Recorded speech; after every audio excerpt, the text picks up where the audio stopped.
কোন অবস্থায় আল্লাহর প্রতি ভরসা হারাবেন না। আল্লাহ রাব্বুল আলামিন আপনার ব্যাপারে পরিকল্পনা করে রেখেছেন। আপনার মনের মধ্যে যদি সততা থাকে, অনেস্ট একটা মন থাকে, ইনশাআল্লাহ আপনি দুনিয়াতেও সফল হবেন, পরকালেও সফল হবেন। আপনি যদি সৎ হন, মনের থেকে যদি আপনি সৎ হন, আল্লাহর কাছে আপনি সৎ হন, সারা দুনিয়া মিলে আপনার কোনো ক্ষতি করতে পারবে না। আর আপনি যদি অসৎ হন, মনের মধ্যে অসততা থাকে, দুনিয়ার মানুষ বাহবা দিলেও একদিন ধরা খাবেন ইনশাআল্লাহ। এটা বাস্তব, এর বাইরে যাবেন না ইনশাআল্লাহ। কোন অবস্থায় আল্লাহর প্রতি ভরসা হারাবেন না। আল্লাহ রাব্বুল আলামিন আপনার ব্যাপারে পরিকল্পনা করে রেখেছেন। আপনার মনের মধ্যে যদি সততা থাকে, অনেস্ট একটা মন থাকে, ইনশাআল্লাহ আপনি দুনিয়াতেও সফল হবেন, পরকালেও সফল হবেন।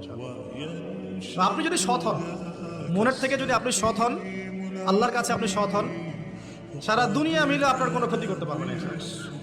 আর আপনি যদি অসৎ হন, মনের মধ্যে অসততা থাকে, দুনিয়ার মানুষ বাহবা দিলেও একদিন ধরা খাবেন ইনশাআল্লাহ।